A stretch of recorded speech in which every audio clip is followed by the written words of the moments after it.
안녕하세요. 인생예식 작가 이경채입니다. 오늘은 베푸는 삶에 관해서 베풀면 있는 것이 좋다 이런 말씀을 나누겠습니다. 누가복음에 보니까 주라 그리하면 너희에게 줄 것이니 곧 후이 되어 누르고 흔들어 넘치도록 하여 너희에게 안겨주리라. 너희가 헤아리는 그 헤아림으로 너희도 헤아림을 도로 받을 것이니라 이런 말씀이 있습니다. 내 친구의 딸 슬기라는 친구는 젊은 나이에 삶의 의미와 가치를 추구하면서 인생을 열어가는 친구입니다. 얼마 전 친구를 만날 때 슬기를 만났어요.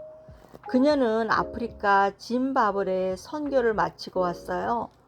선교 활동을 마치고 돌아온 친구의 딸을 축하하는 자리가 되었죠. 슬기는 미국에서 대학을 졸업하고 또 직장 생활을 하고 있었어요.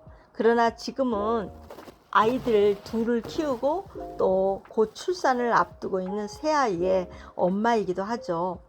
그 친구가 30이 되기 전에 시간을 내어서 아프리카 아이들을 돕겠다는 꿈을 가지고 그냥 그 꿈은 끝난 게 아니고 실천으로 옮겨서 짐바브웨에 살면서 그 선교를 하게 되었어요.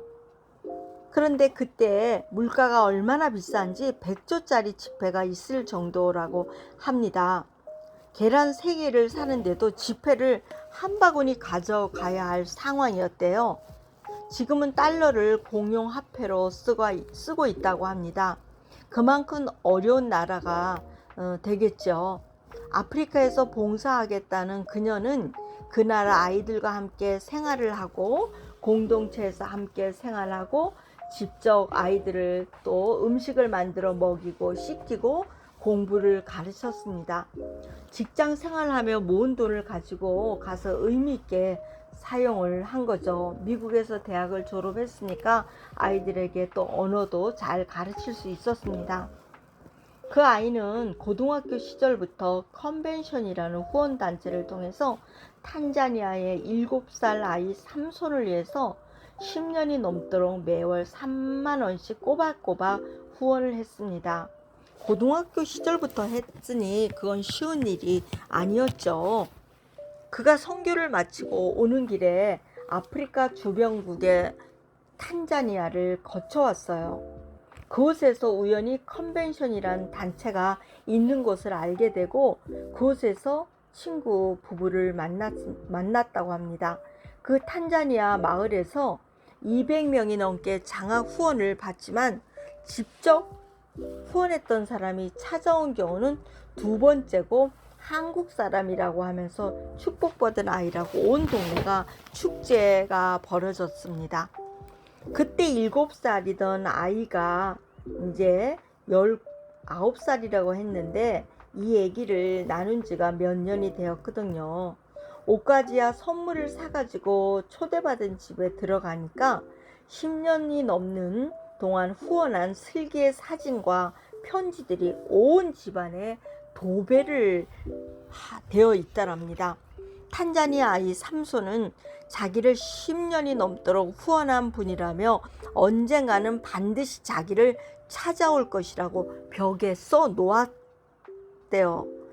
꼭 후원자가 무조건 찾아온다고 확신을 가지고 기다리던 꿈이 이루어졌다고 기뻐하는 시간이었답니다. 6시간의 짧은 만남이었지만 그 시간에 삼손과 그 아이의 부모들과 함께 지내고 또 얘기를 나누며 사진을 찍는 내내 눈물 범벅이었답니다. 슬기가 보낸 후원금 3만 원이 그 가족의 한 달 생활비였다며 감사의 눈물을 흘렸습니다. 삼손 자신도 나도 영어 선생님이 되어서 후원자님처럼 꼭 돕는 일을 하고 싶어요. 이렇게 말을 했답니다. 그런 고난 속에서 값진 진주를 만난 것처럼 마음이 흐뭇했습니다. 내가 계획한 일이 아닌 인생의 길 위에서 선물을 받았다고 고백하는 그 얼굴이 해같이 빛이 났고 탄자니아 아이는 자신이 가치 있는 사람이라고 느꼈다고 합니다. 자신을 위해서 먼 나라에서 보러 온 후원자님의 그 마음이 그에게 큰 자긍심을 주고 자존감을 높이는 시간이 되었습니다. 저희 부부도 아이들 컨벤션에 몇 명의 아이들을 후원하고 있지만은 이렇게 찾아가서 만난 적은 없거든요. 그러나 이런 슬기라는 친구는 30이 되기 전에 내가 의미 있고 가치 있는 일을 해야 되겠다 하면서 짐바브웨에서 선교를 하고 나서 그 후원한 친구를 만났다는 게 저는 딸 같은 자녀를 둔 그런 마음으로 굉장히 감동 있게 아주 마음의 눈물을 흘리는 그런 시간이었습니다. 또 한 가지 그 슬기의 아버지는 핸드폰으로 문자 메시지를 보내는 기능을 잘 사용하지 않았습니다. 왜냐하면은 그것을 뭐 하지 않아도 잘 살아간다. 그가 멀리 아프리카에 있는 딸을 생각하면서 문자 메시지를 보는 것을 배웠습니다.